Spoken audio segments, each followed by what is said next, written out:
एक बेलपत्र और एक दुर्वा। मात्र एक बेलपत्र और एक दुर्वा। दुर्वा जानते हो ना? दूब बोलते हो कि दुर्वा बोलते हो? हाँ, दुर्वा बोलते हैं ना, हरा हरा कलर की। एक दुर्वा और एक बेलपत्र। प्रयास करना जिंदगी में एक बार, जिन बेटा बेटी का मंगल विवाह नहीं हुआ हो और जिसको लगता है कि भगवान शादी हो तो ऐसी जगह हो जहाँ हमारा आदर हो, सम्मान हो, सत्कार हो, जहाँ लोग हमारा आदर करें, सम्मान करें, सत्कार करें, ऐसी जगह विवाह हो जहाँ आदर सम्मान मिले। एक दुर्वा, एक बेलपत्र, जो सोमवार की अष्टमी के दिन नंदीश्वर का स्पर्श कराकर, नंदी का स्पर्श कराकर, जलाधारी का स्पर्श कराकर शिवलिंग के ऊपर समर्पित कर देता है, उसको जो वर प्राप्त होता है और घर प्राप्त होता है वह अच्छा ही प्राप्त होता है। अदालत तक नहीं जाना पड़ता, तलाक तक बात नहीं पहुंचती और उसके घर में सुख और समृद्धि रहती। क्या क्या चढ़ाना है? जम के बोलो जरा। एक दुर्वा और एक बेलपत्र, बहु धतूरा और उसमें लगने वाला एक पुष्प। आस्था चैनल पर आप लोग देख रहे होंगे धतूरे के फूल का दर्शन। धतूरा और धतूरे का पुष्प, छोटा सा पौधा है, ज्यादा बड़ा नहीं है, कांटा लग रहा है, धतूरा लग रहा है। और उसमें भी साधारण धतूरा नहीं, जिस धतूरे के नीचे की डंडी लाल कलर की होती है, अगर वो सोमवार की अष्टमी को देवाधिदेव महादेव को समर्पित करी जाती है तो उसके घर में कभी संपदा की कमी नहीं होती है। वो धतूरा है, साधारण नहीं है। धतूरे में भी लाल डंडी, जैसे धतूरा गोल होता है उसके नीचे छोटी सी डंडी, देखा है आप लोगों ने? अरे देखी कि नहीं देखी बोलो? धतूरा देखा है ना?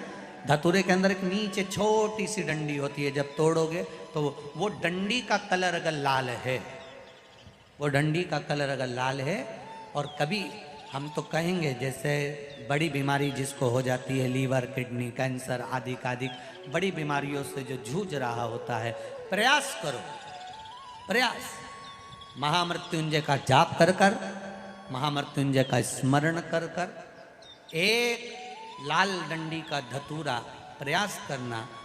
एक धतूरा मिल जाए या 5 धतूरे मिल जाएं किसी भी एकांतेश्वर महादेव पर, जो शिव मंदिर एकांत में हो, जहाँ कोई जाता आता नहीं हो।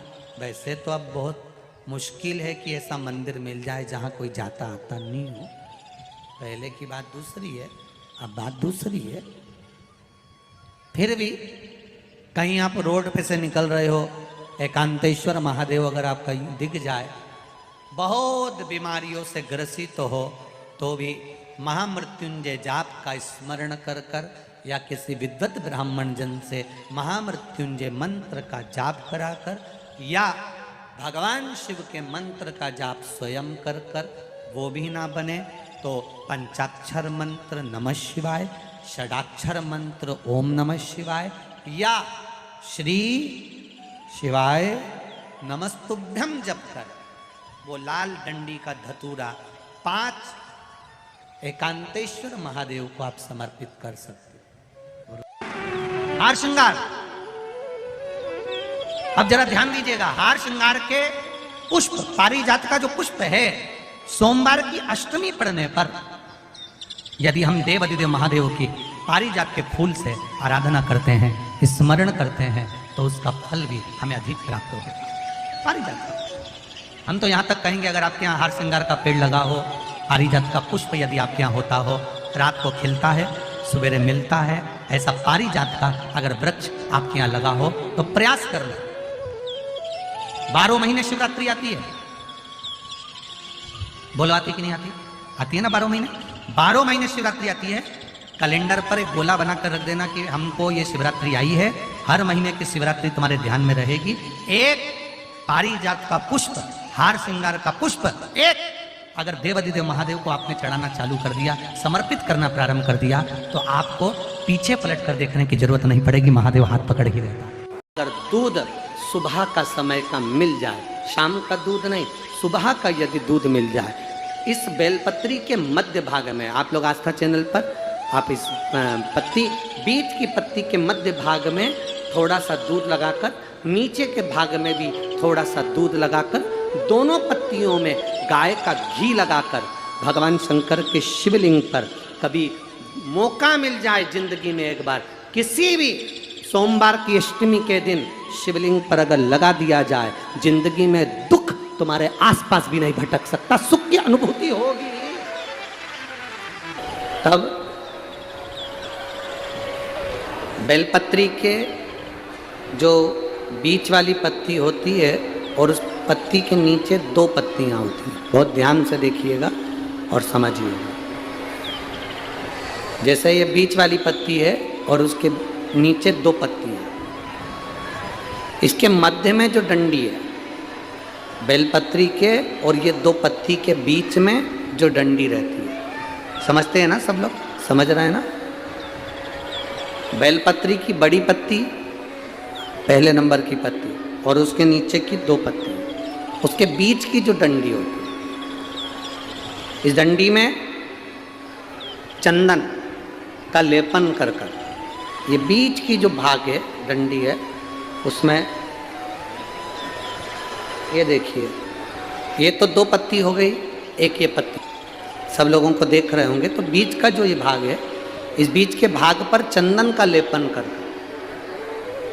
7 दाने चावल के लेकर, जब तुम्हें लग रहा है कि ये बीमारी समाप्ति नहीं हो रही, पकड़ के बैठ गई, ये तो छूटी नहीं रही, डॉक्टर अपना काम करें, या कोई ऐसी बात है कि अदालत में कोई केस चल रहा है, या प्रशासनिक कोई तकलीफ आ रही है, या अपने घर में कोई व्यापार से जुड़ी हुई या कोई धन से जुड़ी हुई कोई प्रॉब्लम है और वो समाप्ति नहीं हो रही, बहुत आप लोगों ने कर लिया, तब ये बेलपत्री, इसके मध्य की जो डंडी है, इस मध्य की डंडी में चंदन लगाकर 7 दाने चावल के लेकर, आप जब द्वार में से मंदिर के अंदर प्रवेश करते हैं, जैसे ये मंदिर का मुख्य द्वार है, मुख्य द्वार से मतलब शंकर जी को जब जल चढ़ाने के लिए हम लोग अंदर जाते हैं,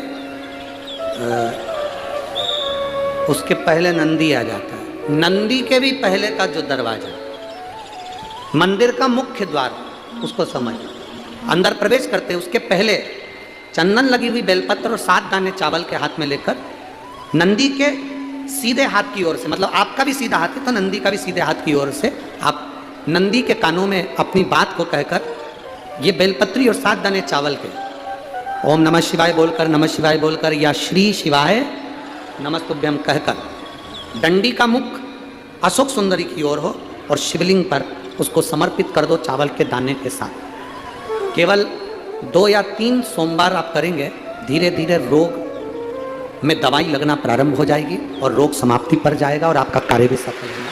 सोमवार की अष्टमी के दिन भगवान शंकर को बेलपत्र समर्पित जरूर करना चाहिए, वो भी शाम के समय पर। आप लोग तो जानते होंगे कि सोमवार की जो अष्टमी होती है, शंकर और पार्वती के मिलन का दिन होता है। साल भर में लगभग 4 या 5 सोमवार की अष्टमी पड़ती है, इससे ज़्यादा नहीं पड़ती। अगर घर में संपदा लक्ष्मी नहीं आ रही हो, व्यापार व्यवसाय नहीं चल रहा हो, नौकरी सर्विस नहीं मिल रही हो, बहुत तकलीफ हो, 7 बेलपत्री केसर को घिसकर चंदन बनाकर बेलपत्री पर बीच वाली पत्ती पर ओम लिखना है। दोनों पत्तियों पर भी एक आद्यशक्ति जगदम्बा के नाम की केसर की बिंदी लगाना है, दूसरे में श्री गणेश रिद्धि सिद्धि के नाम की बिंदी लगाना है। शिव जी पर समर्पित करते जाना, शंकर को चढ़ाते जा। सोमवार की अष्टमी के दिन भगवान शंकर को बेलपत्र समर्पित जरूर करना चाहिए, वो भी शाम के समय पर। शिव और पार्वती के मिलन का दिन होता है सोमवार की अष्टमी।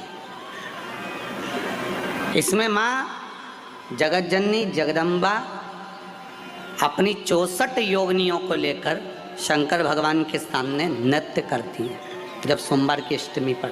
जैसे शिवरात्रि का महत्व होता है, उसी तरह सोमवार की अष्टमी का महत्व होता है। शमी पत्र बहुत ध्यान दीजिएगा। कार्तिक के महीने में 1 बेलपत्र 3 शमी पत्र,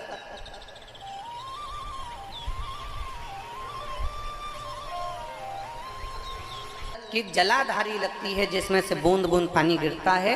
वह भगवान शंकर की 5 बेटियां हैं जो ऊपर कलश के रूप में रखी रहती हैं, जिसमें से बूंद बूंद जल नीचे गिरता है। जया, विषहरा, श्यामली बारी, दौतली, देव। शिव जी की 5 बेटी, शंकर भगवान की 6ठी बेटी अशोक सुंदरी बीच में।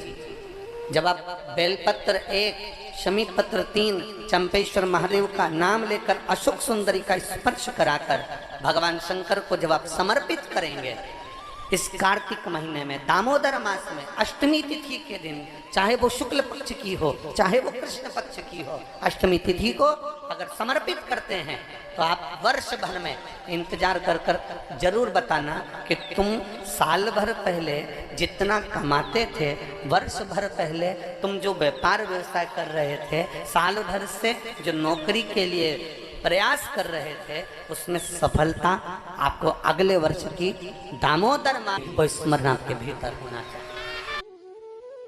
घर में अगर कोई व्यक्ति बीमार पड़ा है, घुटने दुख रहे हो, कमर दुख रही हो, पीठ दुख रही हो, कंधा दुख रहा हो, सिर दुखता रहता हो, आंखों में जलन रहती हो, कोई भी तकलीफ रहती हो, तो सीधी सीधी शिव पुराण कहती है सोमवार के दिन की अष्टमी। कौन से दिन की? सोमवार के दिन अगर अष्टमी पड़ जाए, अष्टमी तिथि, तो 14 दाने चने की दाल के लेकर सोमवार की अष्टमी के दिन उस व्यक्ति पे से 14 बार उतार कर शंकर जी का नाम लेकर शंकर जी के मंदिर में शिव जी पे चढ़ा दो। उस व्यक्ति को शारीरिक कष्ट बंद हो जाएगा। घर में अगर कहते हैं सोमवार के दिन की अष्टमी पड़ने पर, कौन से दिन? सोमवार के दिन कौन सी तिथि? जम के बोलो, अष्टमी। सोमवार के दिन अगर अष्टमी तिथि पड़े और उस दिन अगर 5 बेलपत्र भगवान शिव को समर्पित कर दी जाए, तो व्यक्ति जो सोचकर, जिस कामना से, जिस मनवांछित फल के लिए बेलपत्र चढ़ाता है, उसकी वो कामना मात्र 3 महीने में पूरी हो जाती है। मात्र 3